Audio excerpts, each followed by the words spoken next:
Get your ass out of there as fast as you can. Run, don't walk to the fastest exit. Tab 2 Costco just fired a warning shot at Washington. This wasn't grandstanding, it wasn't performative, it was a direct challenge to the system, delivered by a CEO who meant every word. And Trump's response? You won't believe how far he went to silence it. The warning that shocked Washington. Get your ass out of there as fast as you can. If you get yourself into a job that is drudgery and that you hate going to work every day, get your ass out of there as fast as you can. Run, don't walk to the fastest exit. That wasn't just career advice, that was an explosion. One that left corporate boardrooms rattled and Washington reeling, because the man behind those words is Jim Sinegal, co-founder of Costco. And the message he just dropped wasn't aimed at everyday workers, it was aimed straight at the political and corporate elite who've spent the last few years profiting from chaos. And guess who took it personally? Donald Trump. According to insiders close to the Trump campaign, Sinegal's blunt rebuke hit a nerve. Why? Because it didn't just criticize broken systems, it exposed them. It put a mirror up to a government that talks about economic patriotism while pushing policies that are literally pricing Americans out of their own pantries. But we're just getting started, because the real bombshell isn't what Sinegal said, it's what Costco did behind closed doors, in the face of inflation, tariffs, and pressure to fall in line. Let's be clear, Costco didn't get to a $150 billion valuation by kissing up to Wall Street. This is a company that's made a name for itself by doing the exact opposite of what other retailers do, paying workers well above the industry average, offering benefits most companies won't touch, and refusing, flat out refusing, to squeeze customers just to hit an earnings target. And yet, they thrive. So when the Trump administration pushed a wave of tariffs targeting imports from Mexico, Canada, and China, Costco didn't play along. In fact, they took the hit so you wouldn't have to. Don't believe it? Look at the numbers. Those beloved Kirkland products, from maple syrup to Nutella to Coca-Cola bottles, they were all set to spike in price thanks to tariffs. Without naming names, Costco let its prices speak for themselves. They held the line even as competitors buckled. Watchdogs broke it down item by item, and the impact was staggering. Maple syrup, normally $12.99, would spike to $16.24. Dino Nuggets from Canada, $18.74 instead of $14.99. And yet Costco ate the cost for you. Now pause for a second. Think about that. What kind of company willingly takes a profit hit during a global inflation spiral just to shield its members? Only one, led by people who actually care. That care comes straight from the top. Craig Jelinek, Costco's current CEO and handpicked successor to Sinegal, hasn't wavered. You want to have a good company, you need good people, you have to pay good wages, and you have to build loyalty. And we don't have much of a turnover in our organization, so we want people to stay long term. We want people to make higher wages. We want people to be able to afford homes. It's just the right thing to do. That's not PR spin, it's the business model. Costco's markup, about 13%, less than half of what traditional retailers charge, and they pass on every rebate, every discount directly to you. No fluff, no bait and switch. That's why when Trump told the country that tariffs would cost Americans nothing, and then quickly walked it back, Costco was already making its own statement without saying a word. These tariffs are economic poison for our country. This jacks up costs for the American people. That's Senator Ron Wyden, and he wasn't alone in warning about the long-term damage these economic policies were causing. But while politicians argued, Costco acted. What Sinegal was really doing was calling out the entire lie and daring corporate America to do better. And that is what triggered Trump's fury. Sources close to the former president say his team immediately flagged the clip, not because it was viral, but because it was dangerous. It painted a picture of a company that was doing everything right and making the MAGA message look weak by comparison. Trump, ever the brand builder, thrives on image. He pitches himself as the business expert who can fix the economy and fight for the worker. But when a company like Costco actually walks the walk, without the bluster, without the headlines, what happens to the illusion? It shatters. Because if Costco can succeed without exploiting labor, without manipulating prices, and without lobbying for special treatment, then maybe the whole system is a scam. And if that's true, then what Sinegal said isn't just good advice, it's a warning. When Costco defied Trump. So what did Trump do when Costco quietly exposed the fundamental lie behind his economic message? He did what he always does when backed into a corner. He shifted the narrative, but not before his campaign staff reportedly flagged Sinegal's comments as antagonistic, according to two sources briefed on internal strategy. One Trump ally even told a prominent conservative outlet that the former president wasn't happy being upstaged by a warehouse guy who sells $1.50 hot dogs. Think about that. A multi-billionaire former president felt upstaged by Costco. Why? Because Costco didn't just just undercut his policies, it outclassed them. Behind the scenes, things got tense. Trump's team, aware of how much economic pain tariffs had created, began looking for ways to pin the blame elsewhere. Small businesses and everyday shoppers were already voicing concern as prices on everyday items like mayonnaise and soda quietly climbed. At $4.99, Costco's rotisserie chicken has become a cultural icon, unchanged for years, even as poultry prices skyrocketed across the country. Most chains caved. Costco didn't. How? Because keeping that price steady wasn't just about poultry. It was about principle, about trust, about sending a message to every American walking through those warehouse doors. We've got your back. That message wasn't lost on Trump. While he was making headlines claiming his proposed tariffs would cost Americans nothing, and then conceding he couldn't actually guarantee that, Costco was on the ground in communities doing the work. It wasn't just Costco's leadership that made the difference. It was the culture, the DNA of the company, and that DNA comes directly from Senegal himself, a man who still visits stores in person to this day. Not for cameras, but to check in with workers. Yes, really. I mean, you get such an old school vibe. This guy, he wasn't doing it for the cameras.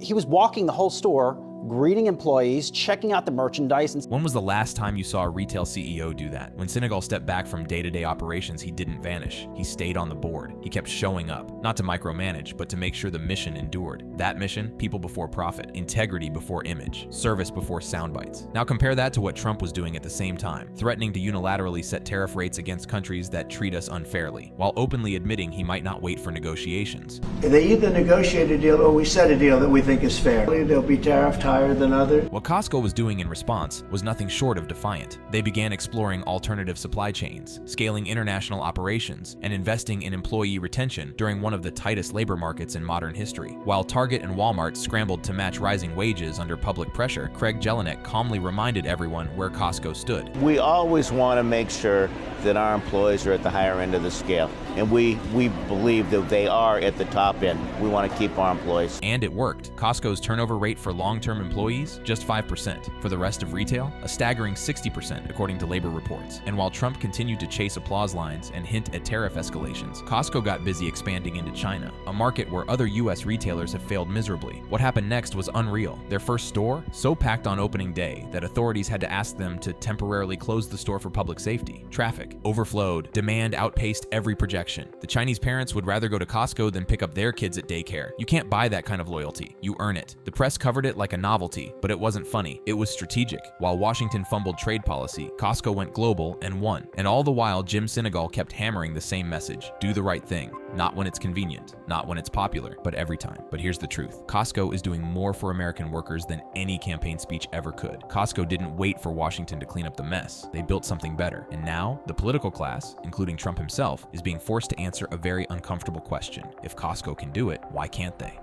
The movement they can't control. Behind the scenes, there was one phrase quietly echoing through the boardrooms of America's most powerful companies after Jim Senegal's message went viral. If Costco doesn't break, we might all have to change. And that's exactly what some in Washington feared. You see, Costco wasn't just disrupting the retail narrative. They were threatening the entire economic justification politicians on both sides of the aisle had been selling for years. That the only way to compete globally is to pay less, squeeze harder, and settle for less. But Costco's existence makes that argument impossible to defend. So naturally, as pressure mounted, a few powerful voices began working behind the curtain. Lobbyists aligned with top political figures, including Trump-aligned operatives, allegedly began encouraging trade associations and industry reps to push back against companies that were undermining the tariff strategy. What did that mean? It meant keep your head down, stop talking about how tariffs hurt American consumers, stop making us look bad. And Costco, they refused. They didn't put out a defiant press release. They didn't attack any politician by name. But their continued success, despite every economic headwind, was an act of resistance in itself. Even more infuriating for some in DC, Costco started to double down. They announced more store openings in rural areas, urban zones, even internationally, and not just to sell more products, but to hire more workers. Workers who, in many cases, would earn significantly more than their peers at Walmart or Amazon. Craig Jelinek, in his usual calm, low-key tone, made it clear that we want people to stay long-term. We want people to make higher wages. We want people to be able to afford homes. It's just the right thing to do. That line wasn't just about economics, it was about values. The infamous hot dog stand. That $1.50 hot dog combo hasn't changed in price since the 1980s. At one point, executives reportedly suggested it might be time to increase the price due to inflation. Jim Sinegal's response? If you raise the price of the hot dog, I will kill you. He was joking, but he was also not joking. That story has become legend inside the company, not because of the humor, but because of what it symbolizes. A company that won't betray its customers for short-term gain. A company that knows trust is its most valuable currency. Contrast that with Trump's track record during the tariff era. Fluctuating policies, last-minute rollbacks, unpredictable hikes that sent supply chains into chaos, and left businesses scrambling to react. His people are trying to figure out how to pay their bills. It's pretty clear that these tariffs are going to cause real pain for consumers and for small businesses. But again, Costco didn't go on cable news to complain. They adjusted, silently, competently. They redesigned their logistics, diversified vendors, and in some cases, absorbed costs other companies would have passed directly to you. And that's what made them dangerous, because they showed everyone that the system we've been told is just the way things are is actually a choice. Now here's where things take an even darker turn. After Costco's leadership doubled down on their commitment to high wages and lower markups, several prominent figures in the business world started whispering about whether the company was making the rest of us look bad. In other words, if Costco can pull it off, then what's everyone else's excuse? Because while Trump touts his business acumen, Sinegal's Costco quietly delivers on the very things voters say they care about: affordable prices, economic stability, and dignity for working people. One is a brand, the other is a blueprint. They know that as long as Costco refuses to sell out, refuses to play the game, the pressure is on them to explain why the richest country in the world still treats so many workers like they're disposable. Jim Sinegal didn't just send a message, he declared a standard, and whether Washington likes it or not, it's catching on. The narrative that captivated millions. The claim that Costco's founder sends a strong message to the government and Trump reaction says it all appears to stem from recent discussions around Costco's commitment to its diversity, equity, and inclusion (DEI) policies in the face of political pressure, particularly following executive actions by President Donald Trump in early 2025. What we're witnessing isn't a straightforward case of corporate defiance. Instead, it's a complex web of corporate positioning, political maneuvering, and public perception that reveals something far more fascinating about the current state of American business and politics. So how do we get here? How did a story about Costco's founder confronting the government capture so much attention when the evidence suggests something entirely different happened? The answer lies in the perfect storm of current events that began unfolding in January 2025. On his first day back in office in January 2025, President Trump signed an executive order directing federal agencies to terminate all DEI programs, claiming they are unfair and distracting. A subsequent order extended this to the private sector, encouraging agencies to ensure that organizations receiving federal grants or contracts do not operate DEI programs. DEI would have ruined our country, and now it's dead. I think DEI is dead, so if they want to scrub the website, that's okay with me. This wasn't just another policy change. Trump's anti-DEI push represented a fundamental shift in how corporate America would be expected to operate. Companies that had spent years building diversity programs, responding to social justice movements, and crafting inclusive workplace policies suddenly found themselves in the crosshairs of federal policy. The corporate response was swift and telling. Many corporations, including Target, Walmart, McDonald's, Meta, Amazon, and Harley-Davidson, responded by scaling back or eliminating their DEI programs, citing public pressure and potential legal challenges. It seemed like a coordinated retreat from corporate America's previous commitments to diversity and inclusion. But Costco chose a different path entirely. In January 2025, over 98% of Costco shareholders rejected a proposal from the National Center for Public Policy Research, NCPPR, a conservative think tank, to evaluate the risks of maintaining DEI policies. The Costco board unanimously recommended rejecting the proposal, stating, "Our commitment to an enterprise rooted in respect and inclusion is appropriate and necessary," and emphasizing that diverse employees and suppliers enhance creativity, innovation, and customer satisfaction. This wasn't just a business decision. In the current political climate, it was a statement. While other major corporations were backing down, Costco was doubling down. The 98% shareholder support wasn't just impressive, it was unprecedented. In an era where corporate America seemed to be running scared from political pressure, the overwhelming shareholder support for Costco's position suggests that investors see DEI as a value-adding component of the company's operations. Despite growing anti-DEI sentiment in some corporate and political circles, this vote was seen as an early test of investor sentiment toward DEI in the face of shifting political dynamics. But the real story goes deeper than corporate policy. It's about the legacy of a company founder whose philosophy shaped not just a business model, but a corporate culture that would stand firm against political winds. Costco's DEI stance is deeply tied to the legacy of its co-founder, James Sinegal, who served as CEO from 1983 to 2012. Sinegal's philosophy of doing the right thing has shaped Costco's corporate culture, emphasizing fair treatment of employees, customers, and suppliers. Former Costco International Division Senior Vice President Roger Campbell, who spent 29 years with the company, noted that Costco's approach to diversity was not a formal program, but a fundamental part of its operations. He stated, "The term DEI didn't even exist to us. It was the way we ran our business. It's who we are." The reaction from conservative groups was immediate and fierce. 19 Republican state attorneys general, led by Iowa's Brenna Bird and Kansas' Chris Kobach, sent a letter to Costco CEO Ron Vacris on January 27, 2025, urging the company to end its DEI policies. The letter argued that Costco's practices violate federal and state anti-discrimination laws and defy Trump's executive orders. But perhaps the most telling aspect of this story isn't what Jim Sinegal said or didn't say. It's what happened next, and how the public interpreted Costco's corporate stance as something much more personal and dramatic than it actually was. The real battle and unexpected champions.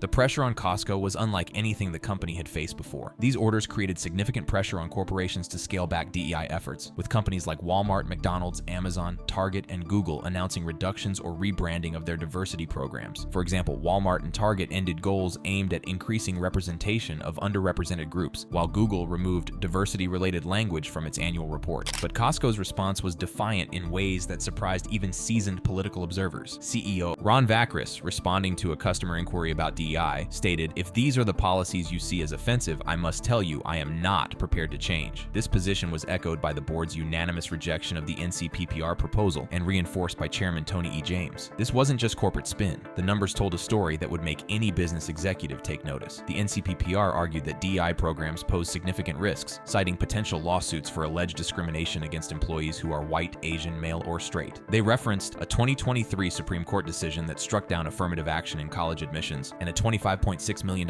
judgment against Starbucks for race-based discrimination as evidence of legal vulnerabilities. Despite these warnings, something unexpected happened. The 98% shareholder vote wasn't just a victory for Costco's leadership, it was a statement that resonated far beyond corporate boardrooms. But the real surprise came from an unexpected quarter. Civil rights leaders, who had watched other corporations retreat from their DEI commitments, found an unlikely champion in the retail giant known for bulk toilet paper and rotisserie chicken. Started to gain traction after the killing of George Floyd. Corporations came forward and said, "We're going to do diversity. We're going to do this because race needs to be dealt with." Recently, Amazon, Walmart, McDonald's, and Meta have all rolled back. On January 26, 2025, Reverend Al Sharpton, a prominent civil rights activist, led a buy-in at a Costco store in Harlem, New York City to support the company's DEI commitment. Organized by the National Action Network, NAN, the event saw over 100 participants chanting "Shop at Costco" and "We support those who support us." This wasn't just symbolic support. Sharpton praised Costco for standing firm against Trump's anti-DEI push, stating on X, "At a time when DEI is under attack from President Trump and others in the private sector, Costco has stood firm, proving that doing the right thing is also smart business." The visual was striking, hundreds of people gathering not to protest, but to shop. It represented a new form of economic activism that turned consumer spending into political statement. The buy-in followed Costco's shareholder vote and came days after Trump's executive orders targeting DEI in both federal and private sectors. Costco's defiance wasn't just corporate policy, it was potentially putting the company in the crosshairs of federal investigation. Yet the company's response suggested they were prepared for that fight. But here's where the story takes another unexpected turn. While everyone was focused on the political and social implications of Costco's DEI stance, another crisis was brewing that would test the company's resilience in an entirely different way. Trump's tariff strategy in his second term focused on imposing broad tariffs to address trade imbalances, protect domestic industries, and generate revenue. Key actions included a 10% baseline tariff on most imports, with higher rates on specific countries. For example, 145% on China, later reduced to 30%, and 25% on Canada and Mexico. For a company like Costco, which sources approximately 1/3 of its U.S. sales from imports, with less than half of those from China, Mexico, and Canada, tariffs represented an existential threat to their business model of offering bulk goods at low prices. The timing couldn't have been worse. Just as Costco was facing political pressure over DEI policies, they were also confronting economic pressure from trade policies that could fundamentally alter their cost structure. But the real test was yet to come, because while Costco was navigating political pressure and trade wars, a federal court was about to make a decision that would shake the foundation of Trump's economic agenda and potentially vindicate Costco's approach to doing business in an increasingly polarized America. The court ruling that changed everything. On May 28, 2025, a 3-judge panel at the U.S. Court of International Trade, USCIT, in New York issued a unanimous ruling that invalidated most of President Donald Trump's global tariffs, which were imposed under the International Emergency Economic Powers Act, IEPA, of 1977. The ruling wasn't just a legal technicality. It struck at the heart of Trump's economic strategy and vindicated companies like Costco that had been caught in the crossfire of trade wars and political pressure. The U.S. It ruled that the IEPA does not grant the president unbounded authority to impose such sweeping tariffs. The court argued that the Constitution explicitly assigns Congress the power to regulate commerce and impose tariffs. Article 1, Section 8. The IEPA's scope is limited to regulating transactions directly tied to a declared emergency, not broad tariff regimes for economic leverage. The timing was remarkable. Just months after Trump had pressured companies to abandon DEI policies and imposed crushing tariffs that threatened their business models, a federal court had ruled that much of his economic agenda was built on constitutionally shaky ground. But the Trump administration's reaction revealed something disturbing about the current state of American political discourse. Stephen Miller, a senior Trump advisor and White House Deputy Chief of Staff for Policy, was among the most vocal critics of the ruling, posting on X on May 28, 2025, "The judicial coup is out of control." On May 29th, he escalated his rhetoric, stating, "We are living under a judicial tyranny," and reposted images of the 3 USCIT judges involved in the decision. The language was unprecedented, calling a unanimous court ruling by judges appointed by presidents from both parties a judicial coup represented a fundamental attack on the separation of powers that had protected American democracy for centuries. But here's what made the reaction even more striking. Notably, the panel included judges appointed by Presidents Reagan, Obama, and Trump. Judge Timothy Reif, nominated by Trump in 2018, undercutting claims of partisan bias. This wasn't partisan politics, this was constitutional law, and the court's decision vindicated companies like Costco that had been trying to navigate an increasingly unpredictable political landscape while maintaining their business principles. The economic implications were immediate and dramatic. The USCIT ruling temporarily alleviated pressure by blocking tariff collection, but the Federal Circuit's stay and ongoing appeals maintain uncertainty. If the ruling is upheld, Costco could benefit from lower import costs, but alternative tariff mechanisms could reintroduce challenges. For Costco customers, the implications were tangible and immediate. The tariffs had threatened to raise prices on everything from maple syrup to electronics. Costco items affected by the tariffs. Now, Trump did threaten 25% tariffs on Mexican and Canadian goods about a week ago, but as of right now, they have been postponed for about a month. If they do come into effect, let's see which items could affect you. Now, the first one is unexpected. It's actually Nutella. Now, before you start typing, it's actually made in Italy, when we look at the label, it actually says made in Canada. This is currently selling for $14.99, but with tariffs, it will be $18.74. The next one are Dino Nuggets. There's the proof that it's made in Canada. The court ruling provided temporary relief from these price increases, but it also highlighted the broader economic instability that political interference in business decisions could create. Meanwhile, political leaders who had been fighting against Trump's policies saw a vindication in the court's decision. Today, the president is set to announce a whole spate of tariffs. How concerned are you about how these are being? Well, first, I want folks to understand that these tariffs are economic poison for our country. They go from one community and off across the entire country, and what you see is this jacks up costs for the American people. Senator Ron Wyden has emerged as a leading critic of Trump's tariff policies, advocating for American consumers, businesses, and congressional authority. The court ruling provided ammunition for critics who argued that Trump's approach to both trade and DEI policies represented dangerous executive overreach that threatened both economic stability and constitutional governance. The financial results spoke for themselves. Despite tariff challenges, Costco reported a 9.1% increase in adjusted net sales to $57.3 billion for the quarter ending February 16, 2025, with Canadian stores seeing a 10.5% sales climb, indicating resilience in its operations. As federal courts continue to review Trump's executive actions and companies across America grapple with balancing political pressure against business principles, the Costco story serves as a case study in institutional resilience. Sometimes the most powerful message isn't what someone says, it's what they've built to last. Found this information exciting and unbelievable? Be sure to check out other similar and amazing videos on the screen. Thanks again for watching. I'll see you in the next video.